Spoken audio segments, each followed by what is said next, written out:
Otak mana otak masa anak sekecil itu, anak-anak bocil yang cuman kritik makan gratisan itu ala Prabowo itu, mengkritik kepada Prabowo itu, masa diancam-ancam tembak-tembak. Aduh. Anak sekecil itu berkelahi dengan rezim. Waduh. Indonesia cemas 2024, 2025, 2026, 2030 cemas. Aduh, kacau. Ini kayak gini mirip apa coba? Mau gaya-gaya apa coba?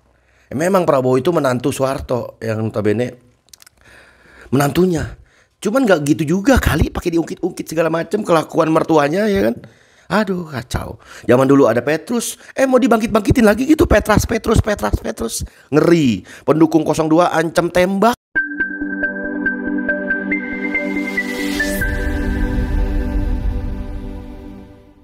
Ya, bismillahirrahmanirrahim. Assalamualaikum warahmatullahi wabarakatuh. Jumpa lagi Al-Fakir Abi Faisal.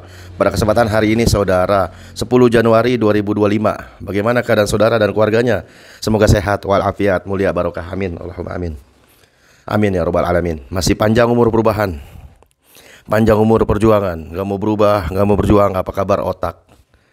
Otak mana otak masa anak sekecil itu, anak-anak bocil yang cuman kritik makan gratisan itu ala Prabowo itu, mengkritik kepada Prabowo itu, masa diancam-ancam tembak-tembak. Aduh.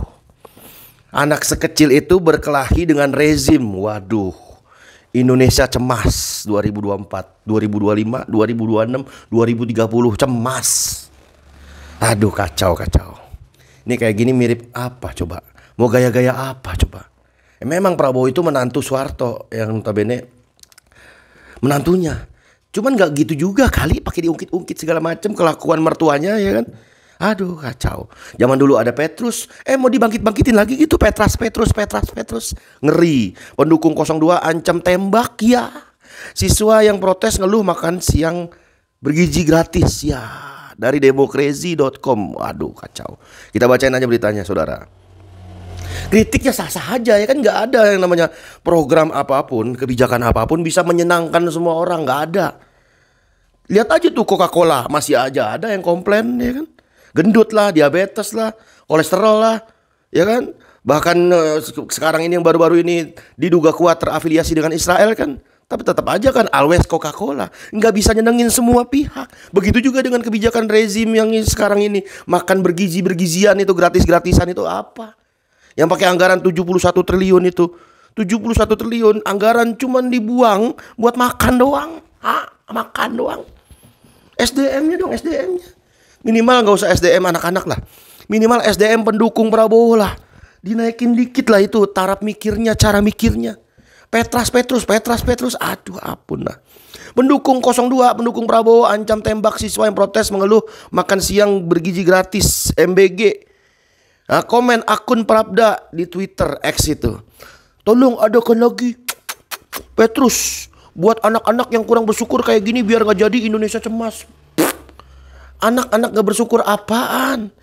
Sudah sunatullah. Apapun yang kebijakan, apapun persoalan, itu ada pro dan kontra biasa. Adain lagi Petrus katanya. Aduh, kacau. Adain lagi Petrus. Anak kecil ditembak-tembak Petrus.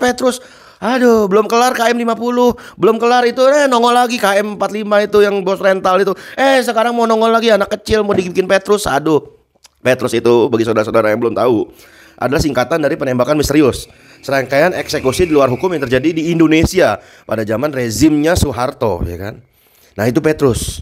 Nah, kemudian ada bareng warga bilang, secara sadar mereka mau bunuh anak-anak yang ngeluhin makan bergizi gratis. Serem. Kalau kita punya yang namanya cyber kan harusnya diusut ini omongan pendukung 02 ini, akun yang notabene Prabda ini. Harusnya ini orang ini udah diringkus, diciduk ya kan, karena telah menebar ancaman pembunuhan. Kacau. Nah, ini dia saudara. Akunnya, akun Prabda.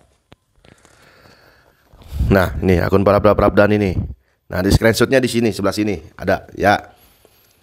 4 video bocah menyantap makanan bergizi gratis itu kan banyak viral tuh di banyak media sosial. Ada yang bilang tolong sampaikanlah ke Pak Prabowo, ini makanan yang hambar, yang saya suka cuman jeruknya doang dan lain sebagainya macamnya, kan itu viral tuh. Banyak tuh beberapa. Jadi ada kurang lebih 4 video bocah-bocah yang mengeluh, ya kan.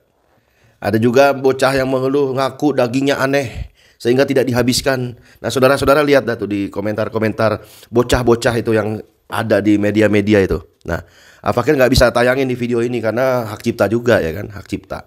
Ada juga bocah, ya kan, yang jujur ngaku rasa dagingnya aneh sehingga tidak dihabiskan dan lain sebagainya macamnya.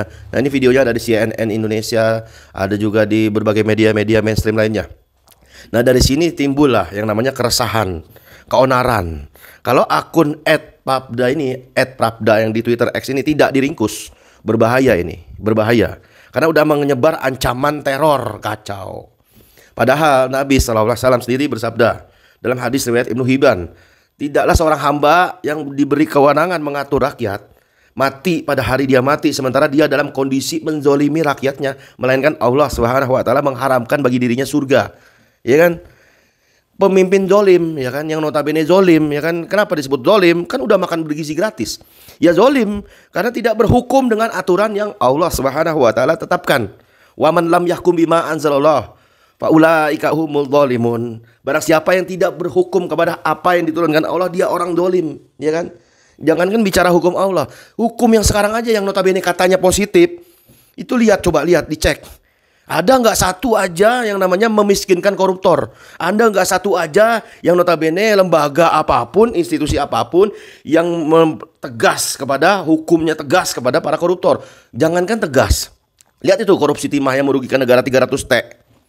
6,5 tahun coba. Di manalah letak otak? Di manalah letak katanya negara hukum, ya kan?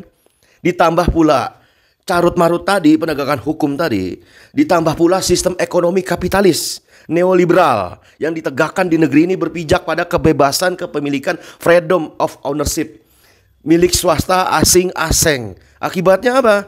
Sumber daya alam kita yang harusnya jadi sumber pendapatan APBN terbesar, ya kan, malah pajak yang jadi sumber pendapatan terbesar di dalam APBN. Kan nggak ngotak di situ, nggak ngotak.